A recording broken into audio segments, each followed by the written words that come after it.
think we're, oh, that's me hearing now. I think we're more or less at 10 o'clock, our start time. And as I say, in reading this agenda today, and it's rather funny, actually, everything on the agenda, if you've read it, you could almost just say yes, yes, yes, and we could be gone in 5 minutes. I see, I'm getting nods.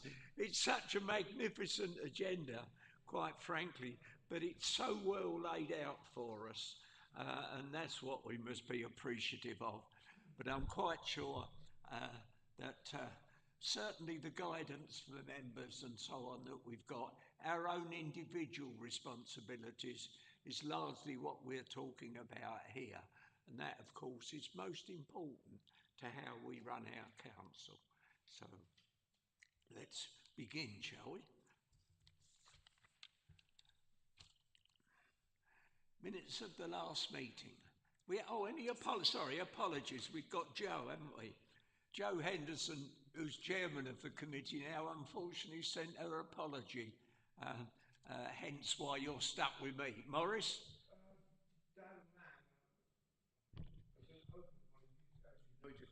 Sorry. No, it's on. Okay. Dan Land, as you know, he's a county councillor and he's wrapped up in this dissolved LGR, and I think he's going to have difficulty in getting to our meeting today. Yeah. Okay? Oh, that's the end. Thank you, Morris. Thank you, Chair. As well, I've also got apologies from two of the council's independent persons, Sheila Murphy and Sue Galone. Oh, so we are thin on the ground.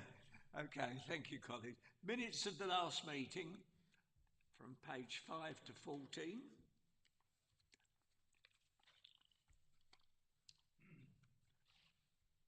Anyone present at the last meeting? Morris? And then second? Right, thank you. Would that be agreed? Agreed? Hands up, please. Yes, thank you.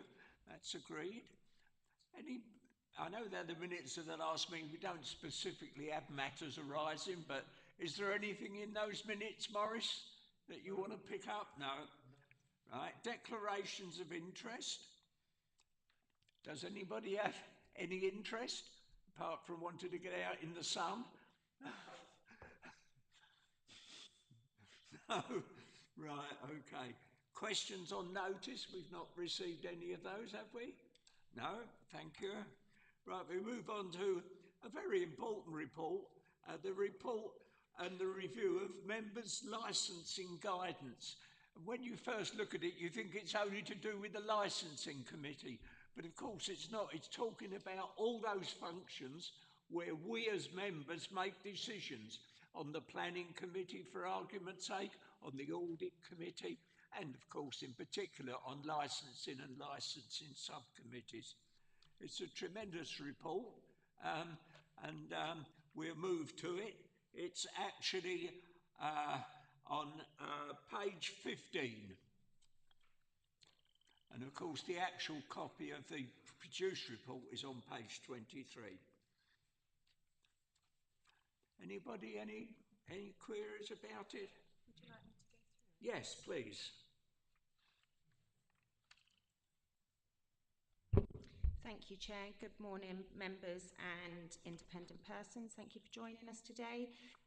So this item is a review of the Council's members' licensing guidance, and it's to enable the committee to consider the outcome of the review of the licensing guidance for councillors and officers that's been carried out by the monitoring officer and her team, in particular Bethany to my left here.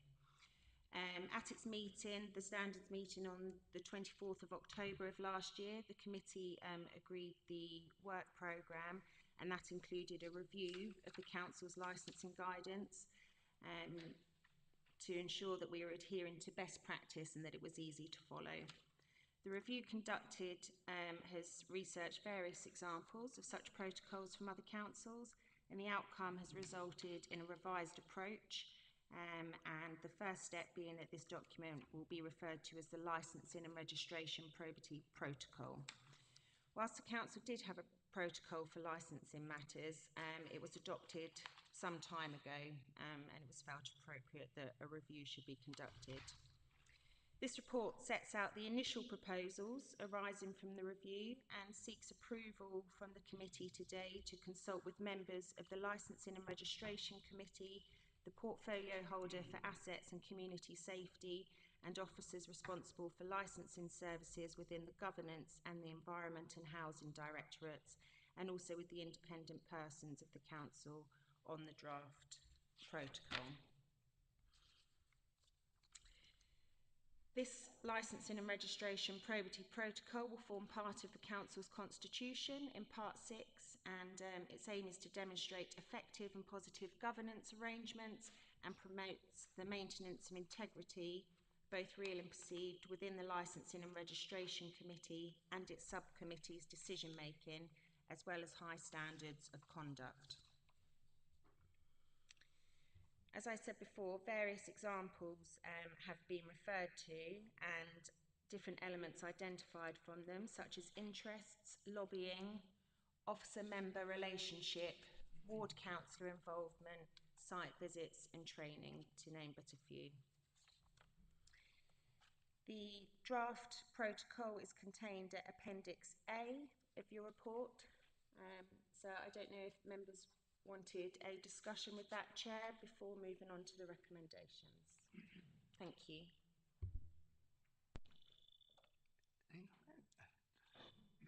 No, I think we'll carry on straight on to the report itself, Karen.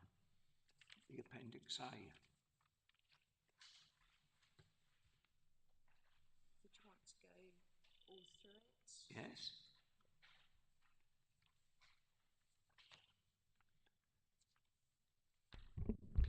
Thank you, Chair. So as I said, the Licensing and Registration Probity Protocol draft document is 23 of your document, Appendix A. It's an extremely detailed report. I'll not go through each and every paragraph of it, but it aims to strengthen the Council's governance and integrity within this area. Hopefully members have had a chance to go through it. And IPs as well, and if anybody has any comments, please do say, and we'll try our best to answer them today. But it is a draft document that once the consultation has been conducted, will come back to the Standards Committee for any further comment.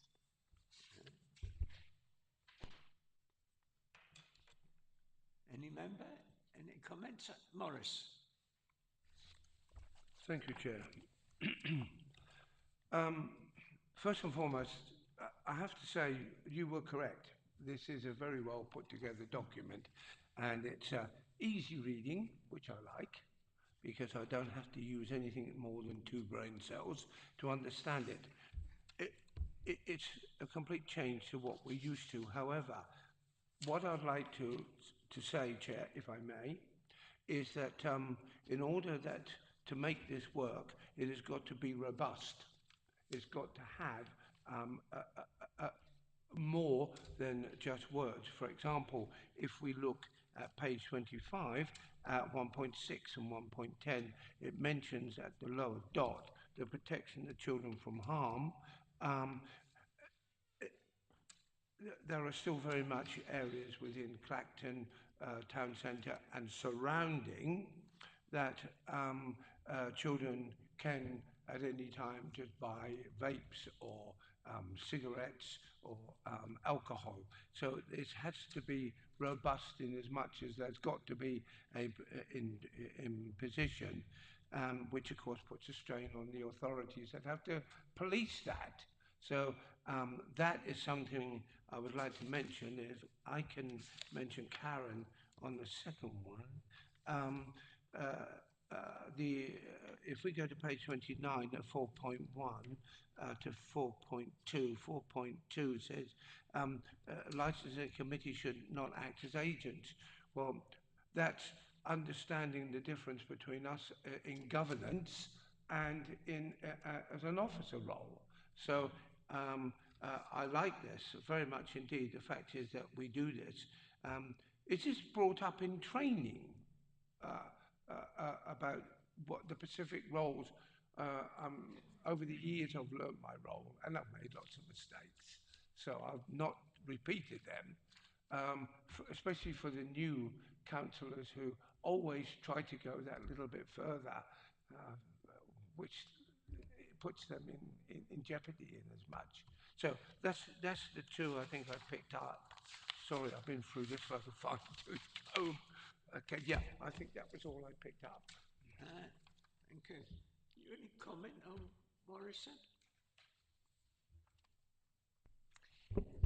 Nothing particular further to add, Chair, apart from the point you referred to, 1.6 on page 25. Those four objectives that you referred to, Councillor Alexander, are the main objectives of the Licensing Act as set down in their legislation. So you're right, it is important that we adhere to those and take those into consideration. I did. A couple of comments from myself, I did think. I'm looking at page 34, section 612, and it talks about councillors, and this is particular for some members, who've given a view on an issue, and whether that should be considered in isolation. But it doesn't show that just having given, perhaps at a parish council meeting, a view on a planning application, that's just your view. That doesn't necessarily commit you at the main meeting for that to have any great influence. It does also warn us, of course, on page 39, 12.2, that committing ourselves one way or another before hearing all the arguments makes members vulnerable to the accusation of partiality. And I think they're two very important parts. I know there are only 2 lines and the 2 tiny pieces out of the report, but I think they're both very important because they are part of what goes on as today's practice, like it or not.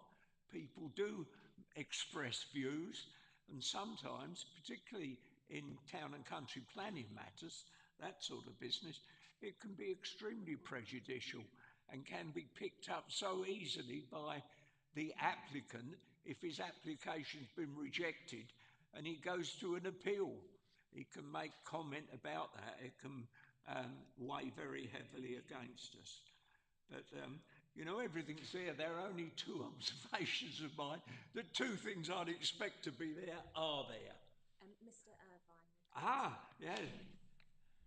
It's perhaps a small point, but at 4.4 on page 29, you refer to the Council's Code of Conduct, which provides members should not seek improperly to influence. And the question is, perhaps, is the Code of Conduct fully applicable to this document? Or do you need to change anything on the Code of Conduct? The Code of Conduct would be applicable, Mr. Irvine, in the fact that members must abide by it during their duties in it. We can certainly take that point away and see if that needs any revision, but I do think it is fit for purpose, but we can look into that further. Thank you. Thank you, Chair. In fact, that provides for, once again, in particular in town planning, rather than drinks licences or anything, is for a member who's got 1 or 2 points to raise and not at all sure whether they're very mundane, but he can have a meeting beforehand with a planning officer and run them past him or her for that matter, and actually say, you know, what would be this position? It is quite possible, just as member to officer, to ask what the position is, how something would be counted and so on, for a little bit of guidance for when you actually want to speak about the subject at a meeting. So, and I think it's a good provision, and it's a reasonable point to be made as well, that you know, needs to be considered because it's a valuable asset. Anybody, anything else on Appendix A? Anything you wish you had, Karen? Not not very much to alter your document, I must say. But as Morris said at the start, yeah, it's very difficult to alter anything that's almost perfect. That's a compliment. Go on. Right, next item, colleagues. I'm sorry? We need to go to the recommendations. Oh, yes. Thank you. Thanks. It'd be lovely, wouldn't it, go home and we hadn't agreed anything? What page is that on? It's just back here. Oh,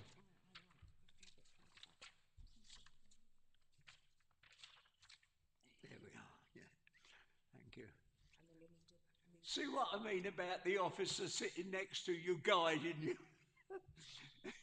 Thank God. Yeah, right. The recommendations are on page 15, colleagues, at the bottom there. And you've got two recommendations and a note. You need to read the recommendations Yeah? and move. Yeah, read them out, Karen. I'll read them out, all right. The committee notes the outcome of the review of best practice to produce a revised licensing and registration probity protocol for consideration. Subject to the outcome of the committee's debate on the contents of the draft licensing and registration probity protocol as set out in Appendix A, 1. Approves that the consultation be undertaken on the draft revised licensing and registration probity protocol, and little 2, that the outcome of the consultation in brought forward be reported back to the Standards Committee for consideration prior to recommendation on to the full Council for adoption and inclusion in the Council's constitution. That's actually what we'd be asked to vote upon, colleagues. Would somebody be prepared to move that, please? Morris, thank you, and seconded. All in favour? Right, thank you.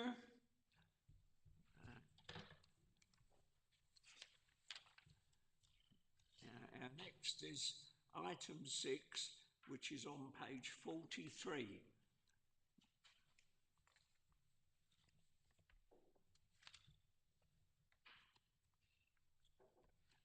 This is, I'm sure, those who've been, we've not got a big attendance today, but those who've been members of this committee before recognise that quite a lot that's in this report is based on our own immediately past experience with a case that we ourselves were dealing with. So, you know, it's based actually on practical experience, some of this and some of the suggestions. I do believe, was it at our last meeting, Karen, when we approved a draft where the government were inviting us to make comments about penalties, and we did ask, one of ours was the reinstatement of the right to suspend a member if necessary. And that went off, I think, didn't it? That's correct, Chair. I think it was a meeting maybe 2 ago, and we responded to the government consultation after discussing it within the Standards Committee and submitted that. Yeah. Anyway, you'll see here it tells you right at the start, some of our stuff was pretty ancient. The standards framework was produced in 2013. Would you like me to go through it for you, Michael? Pardon? Would you like me Yes, but please introduce it for us. Thank you, Chair. This report is the Members' Code of Conduct Complaints Procedure Review, and this is to put forward a proposed updated complaints procedure which reflects best practice and case law for dealing with allegations that a member may have breached the Code of Conduct. This council approved the standards framework with effect from November 2013, and that included a complaints procedure. Within that procedure, a hearing is referred to in paragraph 7.1.2, and that it will follow procedures setting out how the hearing will be conducted. That hearing procedure was reviewed by this Standards Committee in April 2024. The purpose of the complaints procedure is to set out the framework as to how a complaint alleging a breach of conduct will be dealt with, and aims to provide clear information and process to both the complainant and the subject member. This review is being conducted as it is important to ensure the Council's procedures reflect best practice and are up to date.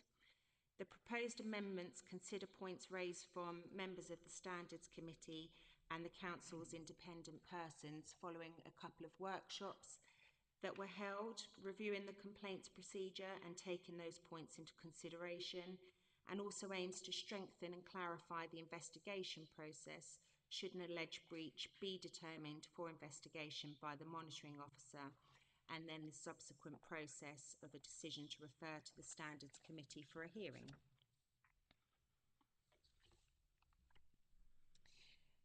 Throughout the review, officers have also taken into account the Local Government Association guidance on Member Model Code of Conduct complaints handling.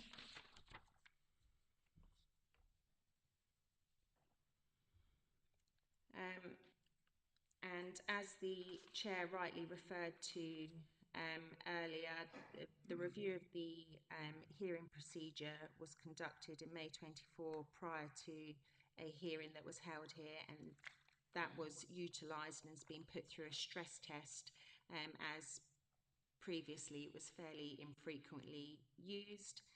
The hearing procedure had not failed and was robust in its application. However, there were some operational matters prior to the hearing which would be addressed in the process once a matter was referred for a hearing by the monitoring officer. So those have been captured within this review. You'll find at Appendix A the complaints procedure proposed amendments, and then it was also requested that a flowchart be produced to accompany the procedure, and that can be found at Appendix B. The proposals within Appendix A are within red writing within your report, and we'll welcome any questions and discussion, Chair. Thank you. Okay.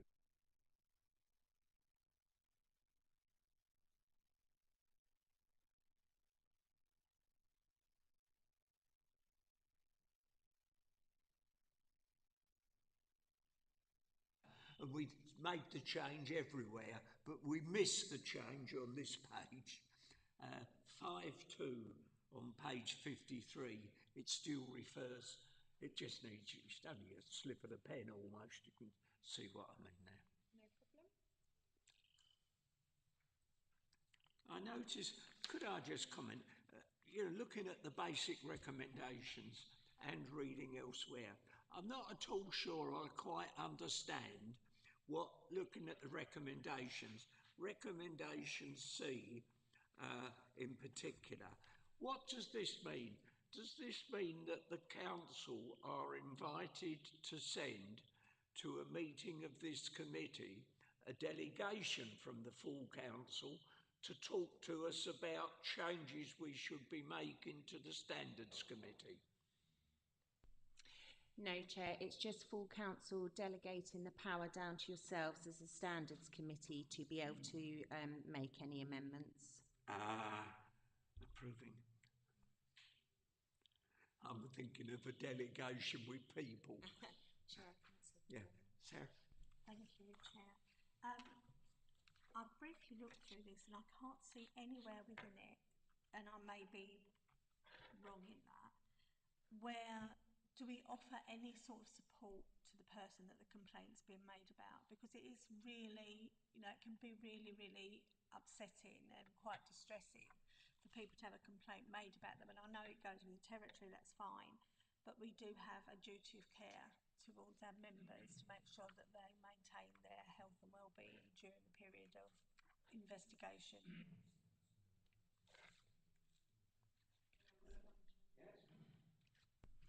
Thank you, Councillor Doyle. I'll have to look into that a bit further. We do have 4 independent persons to the council, 2 of which are with us today. During an investigation process, we allocate or offer the allocation of independent persons to the complainant and to the subject member. I do believe that is included within the complaints process leading up to a hearing procedure, but I'll just have a double check on that, and if it's not clear, we can look at that.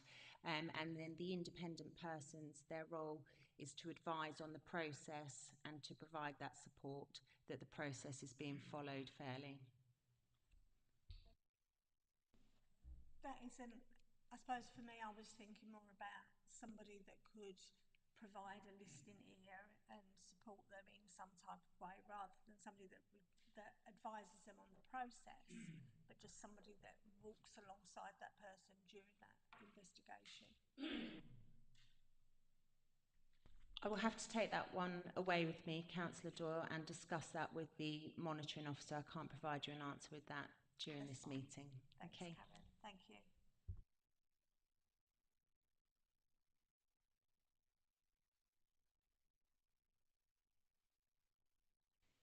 Thank you, Councillor Talbot. I just wanted to say that in 11.1, it just mentions that the council's appointed two independent persons, and I think that just needs to be updated. Page 61, 11.1. Thank you.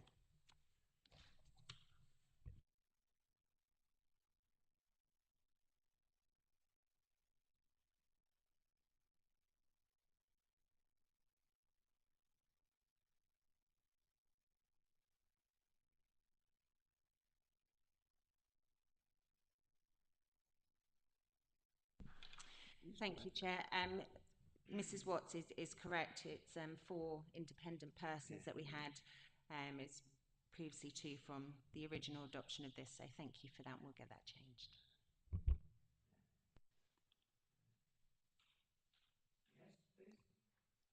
I'm just desperately looking for the piece on actions that I've lost. Was it 8 point? What actions may the council? One of the things we discussed at our sort of discussion about this last year was the ability of the committee to suspend, but I see that's not changed.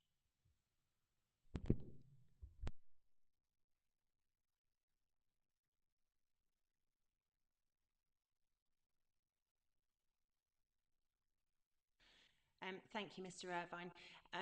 We mentioned it previously, but we've spoken about that within the committee, haven't we? And it was something that was strongly felt they would like. We have responded to the government consultation on that, saying that is a step that would like to be taken, but it's not been introduced and within our remit yet.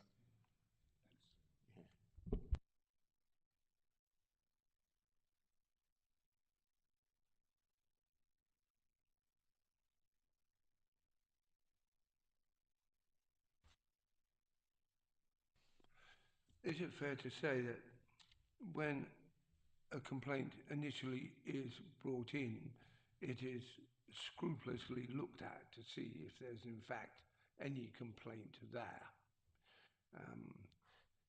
Every councillor has experience of where they could be so vulnerable in a situation. It is my belief that that this document also acts as protection, as well as saying, look, this is how you must behave.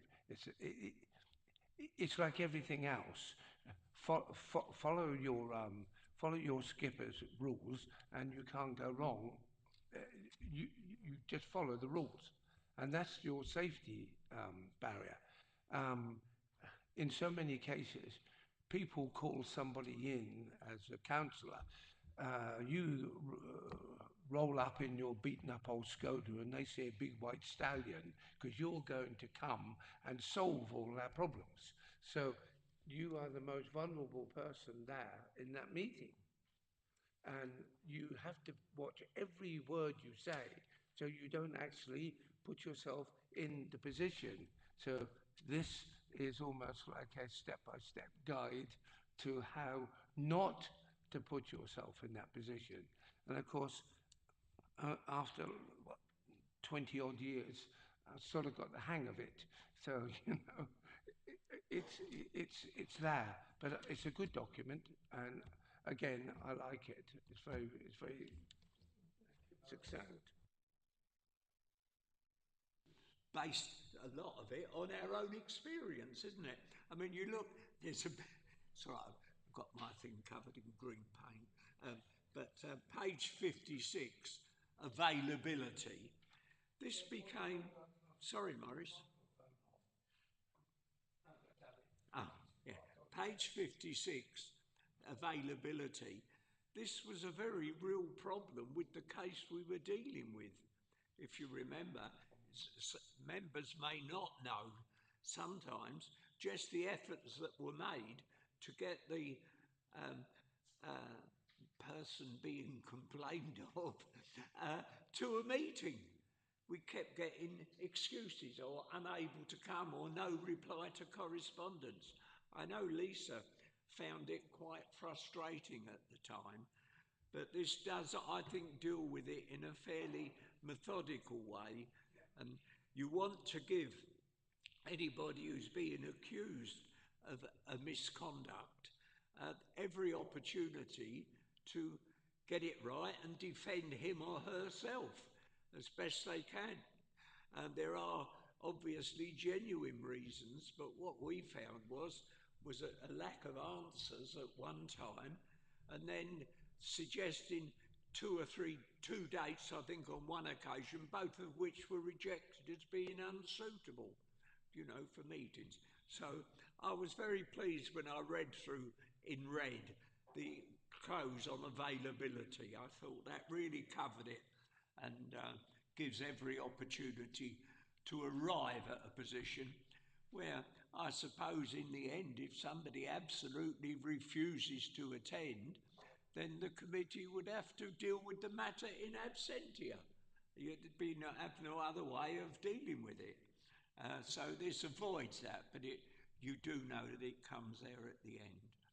As I say, we tried as a committee to be as helpful and accommodating as possible. But really and truly, in all honesty, that was snubbed a little bit. We were taken advantage of.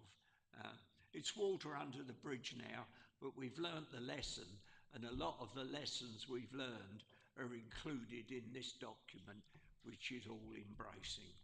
That's what I'd like to say. Thank you for that. Right. Yes? Just in addition to what Jane was saying at 11.1 needs updating, 10.3 also needs updating. At least one of the two independent persons, it probably should read two of the four. There's just one other thing I was going to say, that in addition to the concerns that Councillor Doyle has got, that having been an independent person for 6 years, there's only been one hearing that I've been involved with. So these hearings don't crop up very often.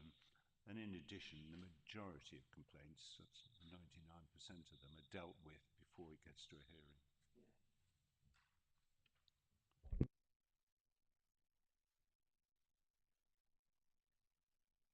Discussion on that? Shall we move then to the recommendations?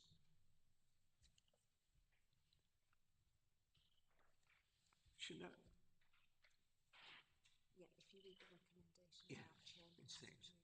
Right. It's recommended that the committee notes the contents of this report and provides comments through its debate on the draft amended complaints procedure as set out in Appendix A and the associated flowchart in Appendix B.